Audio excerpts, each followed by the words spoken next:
kelulusan STR 2023 dan juga pembayaran telah pun mulai dilakukan bermula daripada hari ini 26 hari bulan 6 2023 secara rasminya dan diperkatakan akan berlangsung sehingga 5 hari bulan Julai 2023 walaupun ada yang telah menerima awal seawal 23 hari bulan 6 iaitu Jumaat lepas, tetapi officially ataupun secara rasminya pada hari ini.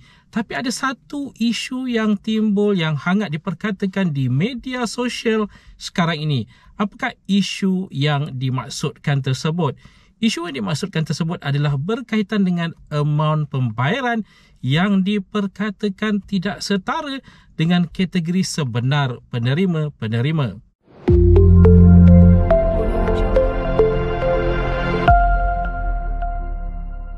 Assalamualaikum, salam sejahtera. Jumpa lagi di channel Herwan AB. Okay guys, kepada mereka yang belum lagi subscribe ke channel ini, jangan lupa tekan pada butang subscribe, tekan juga pada butang loceng.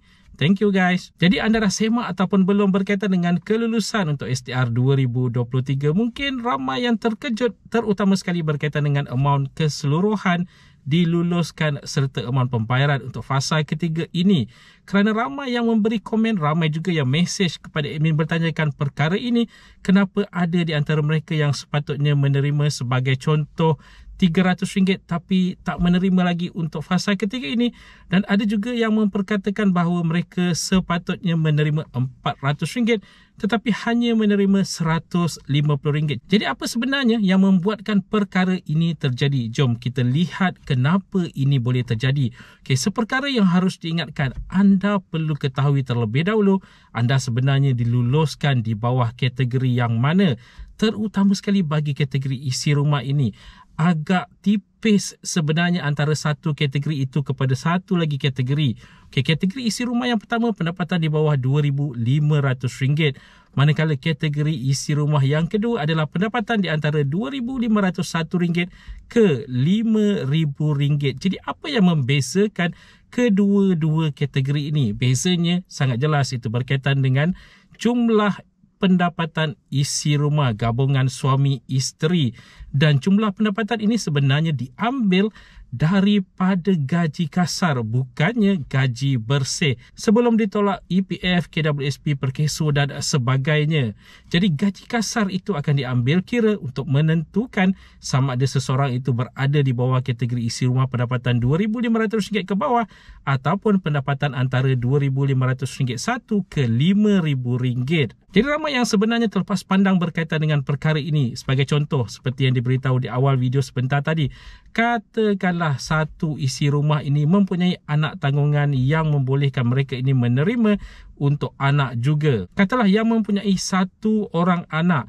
Okay, mungkin mereka menjangkakan bahawa setelah ditolak KWSP, EPF dan sebagainya, pendapatan isi rumah mereka di bawah RM2,500 ke bawah. Walau bagaimanapun, gaji kasar sebagai contohnya mungkin RM2,600. Sebenarnya gaji kasar itu yang diambil kira yang akan menyebabkan kategori isi rumah yang akan diletakkan untuk pasangan ataupun untuk isi rumah ini adalah di bawah mereka yang mempunyai pendapatan di antara RM2,501 ke RM5,000.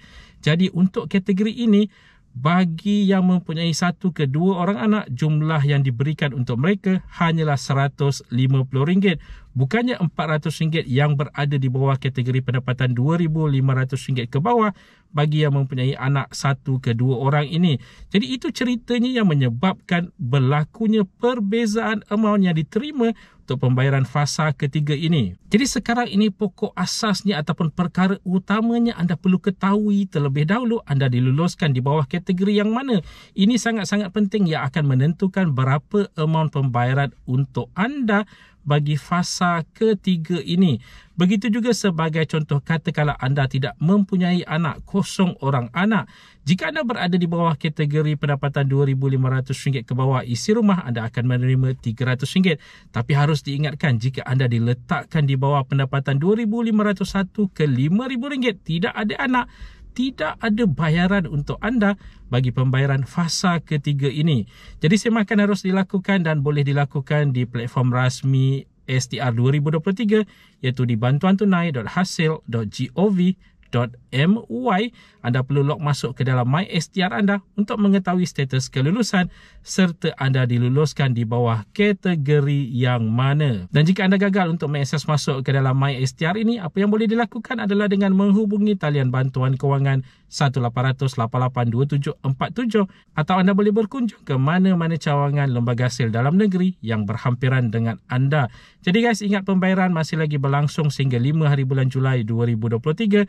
Jika anda masih lagi belum menerima, jangan risau. Walaupun sebagai contoh, rakan anda yang menggunakan Maybank telah menerima, anda yang menggunakan Maybank masih lagi belum menerima, jangan risau kerana pembayaran itu masih lagi berlangsung walaupun untuk bank yang sama yang telah diterima oleh orang lain ataupun rakan anda. Itu tadi sedikit sebanyak perkongsian di dalam video pada kali ini. Jika anda ada sebarang komen, sebarang pertanyaan, anda boleh tinggalkan di ruangan komen di bawah.